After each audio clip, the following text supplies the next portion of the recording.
प्रणाम दोस्तों, आज फिर से हम लोग लीनियर इक्वेशन एक्सरसाइज 2.2 से क्वेश्चन नंबर 14 को सॉल्व करने जा रहे हैं। इसके पहले हमने 13 क्वेश्चन सॉल्व कर चुके हैं एक एक करके। तो हमारे हिंदी मीडियम छात्र छात्राओं भाई बहनों से अनुरोध है कि अगर आपको अंग्रेजी में क्वेश्चन समझ में नहीं आ रहा है तो आप डिस्क्रिप्शन में इसका हिंदी वर्जन देख सकते हैं और आप इजीली उस चीज़ों को समझ सकते हैं। तो देखिए क्वेश्चन क्या कह रहा है कि क्वेश्चन कह रहा है कि Lakshmi is a cashier in a bank. Lakshmi कोई नाम है जो कैशियर है एक बैंक, ठीक है। उनके पास कुछ करेंसी है, the has currency notes of denominations RS100, RS50 and RS10। दोस्तों डिनोमिनेशंस मींस होता है मुद्रा मूल्य वर्ग, मूल्य वर्ग, मतलब कि 100 के नोटों का मूल्य, 50 के नोटों का मूल्य और 10 के नोटों का मूल्य वर्ग, ऐसा मतलब कि इसको बोलेंगे, ठीक है। मूल्य वर्ग होता है, मुद्रा वर्ग होता है, ये मतलब कुल मिला के पैसे, ठीक है। तो अब ये कह रहा है कि उनके पास 100 के, 50 के और 10 के नोट हैं जिनका रेशियो है 2:3:5, ठीक है। ध्यान से समझिएगा। देखिए क्या है ओवरऑल क्वेश्चन के सामने मैं आपको बता रहा हूं कि एक कैशियर है लक्ष्मी, उनके पास 100 के, 50 के, 10 के नोट हैं जिनका रेशियो है 2:3:5। अब कह रहा है कि अगर the total cash with Lakshmi is 4 lakh, मतलब कि 4 लाख अगर उनके पास टोटल कैश है, how many notes of each denomination, तो प्रत्येक नोटों का मूल्य वर्ग क्या है, मतलब कि 100 के नोटों का मूल्य वर्ग क्या है, 50 के नोटों का क्या है और 10 के नोटों का क्या है। समझ गए? तो दोस्तों क्वेश्चन मैं अभी इरेज यहाँ से मिटा दे रहा हूँ कि हम लोग सॉल्व करने में हमें एक ही बोर्ड पे हम सॉल्व कर लेंगे, इस वजह से हमें क्वेश्चन मिटाना पड़ रहा है। तो आप क्वेश्चन ध्यान से देख लीजिए, बाकी NCERT के बुक में मिल जाएगा आपको ये क्वेश्चन नंबर 14, ठीक है दोस्तों। तो आगे बढ़ते हैं हम।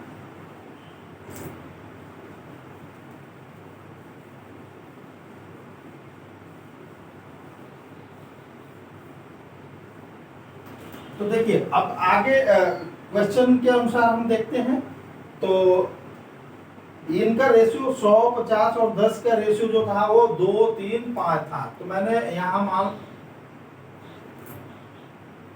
क्या किया दोस्तों, माना कि तो let number of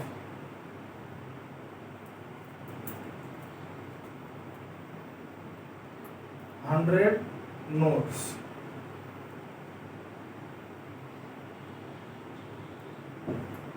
RS100 note, RS100 is 2x। क्यों होगा? इसलिए होगा कि ये आप देखेंगे ना, अनुपात में ये कह रहा है कि 100 के नोटों का 100, 50 और 10 के नोटों का अनुपात जो है 2:3:5 है। तो 100 का अगर 100 का 2 होगा, 50 का 3 होगा और 10 का 5 होगा। इसके पहले हमने अनुपात में आपको बताया था ना कि कोई भी अगर अनुपात दिया रहता है तो जो पहला नंबर होता है वो पहले का अनुपात, दूसरा नंबर होता है वो दूसरे का अनुपात, तीसरा जो नाम या नंबर होता है वो तीसरे का होता है। जैसे आयु वाले में भी मैंने आपको बताया था ना कि राम रहीम की आयु का अनुपात ऐसे दिया हुआ था, कुछ कोई क्वेश्चन था ऐसे, राम रहीम नहीं एक्चुअल नाम था, कुछ और नाम था, लेकिन इस तरह से था, तो मैंने उसमें बताया था आपको। तो इसमें भी सेम उसी तरीके से होगा दोस्तों कि 100 का नोट का पहले जिक्र किया है और अनुपात में पहला 2 है, तो इसका मतलब कि 100 के नोटों की संख्या 2x हो गया। इसी प्रकार से दोस्तों नंबर ऑफ RS50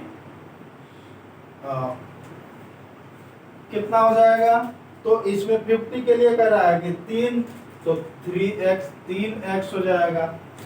अब 10 के लिए क्या कह रहा है, तो 10 के लिए कह रहा है 5, तो ये हो जाएगा आपका 5x, ठीक है ना। तो हम क्या करेंगे, कुछ नहीं करना है, अगर मान लीजिए कि 100 के नोटों का संख्या 200 है, 2x है, 50 के नोटों की संख्या 3x है और 10 के नोटों की संख्या 5x है, तो हम इनकी अमाउंट नहीं निकाल सकते हैं? निकाल सकते हैं। कैसे? अब ये संख्या 2x है, तो मान लीजिए कि मेरे पास 5 है 100 के नोट, तो मैं पूछूंगा कितने रुपये हुए आपके पास, तो आप क्या करते हैं? 5 में 100 से गुणा करते हैं, तभी तो आपको पास अमाउंट मिलता है। तो यहाँ भी सेम वही कंडीशन है दोस्तों। देखिए आप, अब कह रहा है कि टोटल संख्या जो है 100 के नोटों का 2x है, तो मैं पूछूंगा कि कितना अमाउंट है, तो आप क्या कीजिएगा कि जो नंबर है और जो मतलब कि जो संख्या है उसमें जितने की नोट की बात कर रहा है उतने से गुणा कर देते हैं। जैसे मैंने कहा कि मेरे पॉकेट में 10 नोट हैं 100 के, ठीक है, ऐसे है नहीं।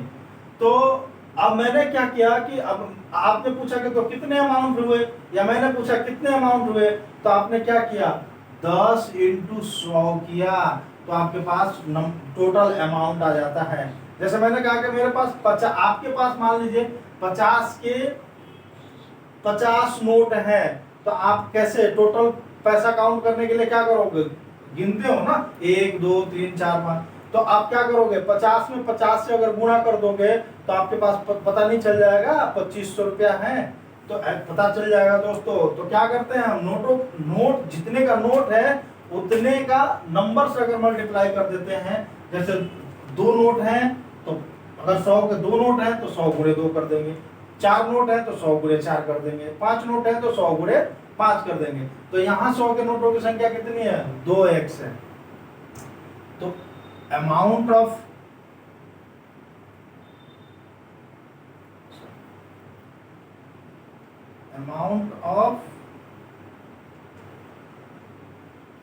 RS 100 नोट कितना हो जाएगा? तो मैंने बताया तो कि नोट तो 100 इंटू 2x बराबर हो गया ये 2x, ठीक है। अब अमाउंट ऑफ 50, तो 50 कितनी संख्या है? 3x, मतलब हो गया 150, ठीक है। अमाउंट ऑफ 10 कितना हो गया? 10 इंटू हो गया 5x, मतलब हो गया 50x। समझ में आया? अब इन्हीं का तो योग कह रहा है कि 4 लाख है, मतलब इन तीनों का योग कितना? ये हमारे पास अमाउंट है। दूसरा x जो है 100 के नोट है, 150x जो है 50 के नोट है, और 50x जो है 5 के नोट है। अब इन तीनों का योग कह रहा है दोस्तों कि 4 लाख है। तो चूंकि 200x जो 150x जो 50x बराबर कर रहा है 5, ठीक है। अब 200, 150 और 50, तो 150 और 50, 200 400 होता है, 400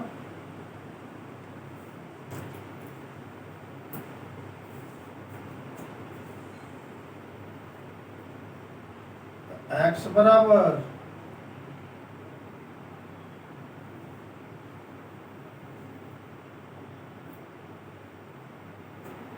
20 से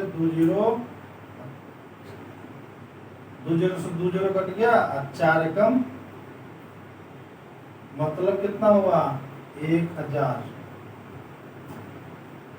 x की वैल्यू आई 1000।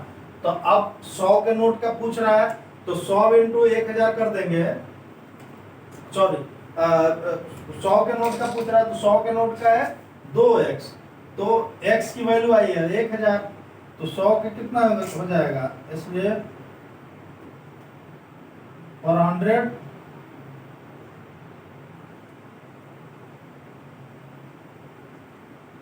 कितना हो जाएगा?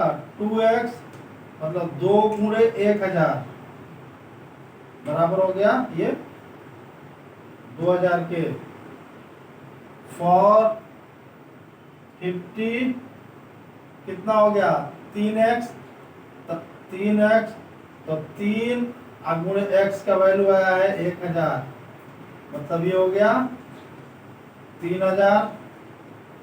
और 10 के लिए क्या हो जाएगा 5x, तो 5x का वैल्यू है 1000, मतलब 5000। अब आप देखिए, आप कहेंगे कि अब ये 4 लाख होता है क्या? अब ये नोटों की संख्या दोस्तों, मतलब 100 के नोट उसके पास कितने हैं 2000 हैं, 50 के नोट कितने हैं 3000 हैं, और 10 के नोट कितने हैं 5000 हैं। अब ये अगर आप दोस्तों इनको कैलकुलेट करेंगे ना, कि अगर 100 में मान लीजिए 2000 नोट है 100 के, मतलब 2000 नोट है 100 के, तो टोटल अमाउंट उसके पास कितना है, तो 2000 इंटू जब 100 करेंगे तो 2 लाख आ जाएगा। ये आ जाएगा 2 लाख। अब 3000 नोट है उसके पास 50 के, तो इसमें क्या करेंगे 50 से गुणा करेंगे ना, तो जब 50 से गुणा करेंगे तो कितना हो जाएगा 5 यानी 15, मतलब 150, ये 3 जीरो इस पे आ जाएगा, 1,50,000 हो जाएगा। और 5000 नोट हैं 10 के, तो 5000 इंटू 10 करेंगे तो ये कितना हो जाएगा 50,000। 5000 इंटू 10 करेंगे तो 50,000। तो अब देखिए ना 1.5 लाख और 50,000, मतलब 1,50,000 और 50,000 कितना हो गया 2 लाख, 2 लाख टोटल का जो 4 लाख नहीं हो जाएगा, हो जाएगा। तो देखिए सबसे पहले हमें करना क्या होता है, क्वेश्चन को समझना होता है। तो क्वेश्चन हमारा क्या कह रहा था, क्वेश्चन ये कह रहा था कि एक कैशियर है लक्ष्मी, जिनके पास 100 के 50 के 10 के नोट हैं जो 2:3:5 के रेशियो में, ठीक है। तो मैंने मान लिया था कि 100 के नोटों की संख्या जो है 2x है, 50 के नोटों की संख्या 3x है, और 10 के नोटों की संख्या 5x है। तो मैंने उनका अमाउंट निकाल लिया था। अमाउंट निकालने के लिए मैंने आपको एग्जांपल भी दिया कि मान लीजिए कि आपके पास अगर 6 नोट है, 6 नोट है 100 के, तो कितने अमाउंट हुए, कैसे निकालते हैं आप? तो 6 में जितने का नोट कह रहे हैं, मतलब 100 के नोट है आपके जेब में 6, तो आप कहते हैं 600 रुपया है मेरे पास, मतलब 6 में 100 से गुणा किया ना आपने, तो आपके पास अमाउंट निकला। तो सेम यहाँ भी वही तो करना है आपको। अब मान लीजिए कि 100 के नोटों की संख्या आपके पास 2x है, तो अमाउंट कितना हो जाएगा, तो 100 इंटू 2x मतलब 200x। 50 की अगर पूछ रहा है तो 3x है, तो 50 का नोट गुणे उसकी संख्या, तो 50 इंटू 3x तो 150x हो जाएगा। अब 10 के नोटों की संख्या आपके पास 5x है, तो उसकी अमाउंट कितनी हो जाएगी नोटों की, नोट तो 10 का नोट है 10 इंटू 5x मतलब 50x हो गया। अब इन्हीं का तो जो कह रहा था ये 200x और 150x और 50x मिल के कितने हो रहे हैं दोस्तों, तो 4 लाख उनके पास टोटल जो अमाउंट है वो है 4 लाख। तो मैंने वही तो कर दिया कि तीनों को जोड़ दिया, 2x 200x 150x और 50x इक्वल टू में लिख दिया 4 लाख। और जब जोड़ा इनको तो ये 400x हो गए, एक बराबर हो गया 4 लाख के। x के यहाँ पे वैल्यू निकाल लिया, तो 4 लाख में 400 से जब डिवाइड किया, भाग किया, तो मुझे x की वैल्यू 1000 मिल गया। तो 100 के नोट की संख्या 2x है, x का वैल्यू आया है दोस्तों 1000। तो 2x का मतलब क्या होगा 2 इंटू 1000, तो मतलब 100 के नोटों का संख्या जब 2 में 1000 से गुणा करेंगे तो 2000 हो गया। 50 के नोटों का संख्या है 3x, तो 3 इंटू 1000 करेंगे तो 3000 हो गया। और 10 के नोटों की संख्या है 5x, तो 5 इंटू 1000 करेंगे तो 5000 हो गया। मैंने अमाउंट भी इनका आपको निकाल के दिखा दिया। अमाउंट कैसे निकाला, अब 2000 मुझे मिल गया 100 के नोटों का संख्या, तो इनका अमाउंट निकालना है तो इसमें 100 से गुणा कर देंगे तो निकल जाएगा। तो 2000 में 100 से गुणा करते हैं तो 2 लाख होता है। 3000 है 50 के नोटों का संख्या, तो अमाउंट कितना हो जाएगा, मतलब कि 3000 है 50 के मेरे पास नोट, ठीक है, तो अमाउंट कितना हो जाएगा, 50 में 3000 को गुणा कर देंगे तो ये 1.5 लाख हो गया। अब 5000 है मेरे पास 10 के नोट, मतलब 5000 है 10 के नोट, तो अमाउंट कितना होगा, तो 5000 में 10 से गुणा करेंगे तो 50000 हो गया। अब इन तीनों को अगर जोड़ते हैं दोस्तों तो 4 लाख नहीं होता है, हो जाता है। तो इसी तरीके से तो सॉल्व करते हैं इन सब क्वेश्चनों को। तो सबसे बड़ी बात है दोस्तों कि आपको क्वेश्चन समझना है। अगर आपको एक बार क्वेश्चन समझ में आ गया तो आप इजीली इक्वेशन को बना सकते हैं। आशा करता हूं कि आप समझ चुके होंगे। अगर समझ गए हैं और आप अच्छी तरह से हमारे वीडियो से प्रसन्न समझ चुके हैं, मतलब आपको कोई डाउट नहीं है, तो कृपया हमारे चैनल को, अगर आप नए हैं तो सब्सक्राइब करें और हमारे वीडियो को लाइक जरूर करें और शेयर करें अपने दोस्तों के साथ। अगर जिन हमारे भाई बहनों को अगर समझ नहीं आया है वो कमेंट्स के माध्यम से हमें बता सकते हैं, मैं भरपूर कोशिश करूंगा उनको समझाने के लिए। और हिंदी मीडियम हमारे छात्र छात्राएं भाई बहनों से अनुरोध है कि वो हिंदी मीडियम वर्जन इस क्वेश्चन का डिस्क्रिप्शन में जाकर देख लें। तब तक के लिए नमस्कार, प्रणाम।